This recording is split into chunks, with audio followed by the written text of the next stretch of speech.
What's up, Dupe City fam? Welcome back to the Unmagical series by Dupe City Co.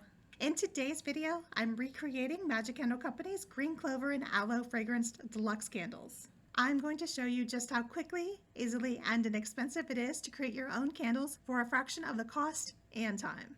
Now, I want to take a moment to make it known that I'm in no way affiliated with Magic Candle Company. I'm just showing you how to make their products using the same exact fragrances from the same suppliers that they use.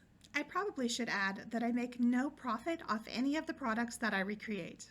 So if you like this video, please give it a like and subscribe to be notified every time we release new content, which is a few times a week. Let's get started. And we begin as we always do. While the wax is melting in the wax melter, getting up to that 185-degree temperature, we're going to clean out our tins using a paper towel. This is just to remove any dirt and debris that may still be on the tin from manufacturing.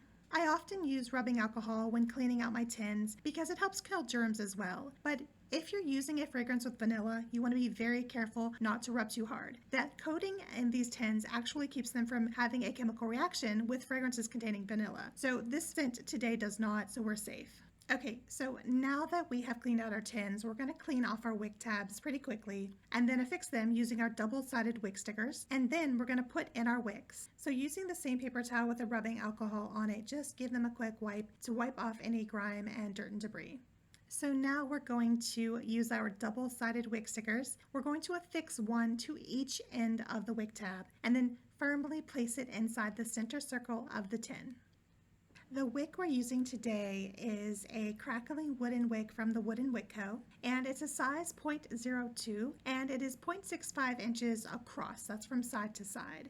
These wicks are some of the best wicks I've ever used. It's going to give you the same crackling sound, that really strong, loud crackling sound, the same sound that you get from Magic Candle Company candles.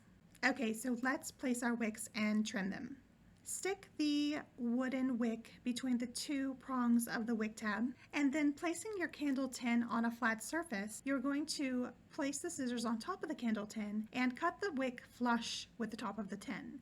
We're going to repeat for the other candle, and then after our wax is cooled, we'll trim our wicks even further.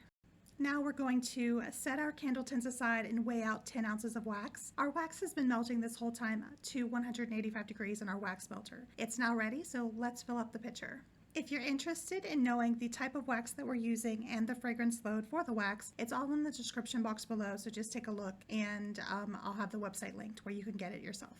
Since we have 10 ounces of wax measured out right here, we are going to add the coloring, and to make the Green Clover and Aloe candles, I decided to use the Key West green that I've used before, but this time, since I want to make it just a bit darker, and I mean a bit, I'm going to add just the tiniest amount of black. As you can see, the coloring that I'm using is liquid coloring, and it's by Candle Science. They have the color dye blocks in the same Key West green and black, of course. If you're using those, you're going to want to use about 1/4 of a dye block each. Just mix well, and remember that the dye block color takes a little bit longer to fully melt in the wax. And after mixing the color, we're going to check our temperature and make sure that the wax isn't too hot to add our fragrance.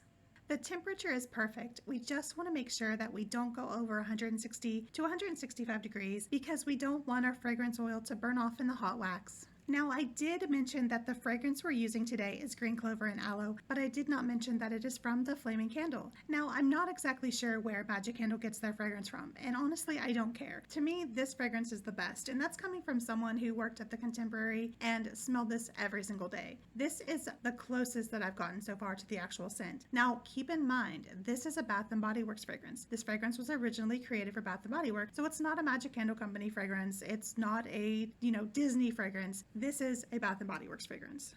And speaking of fragrance, we're actually just using 1 ounce, which is a 10% fragrance load. Now we're going to stir for no less than 2 minutes to fully incorporate the fragrance oil and the wax.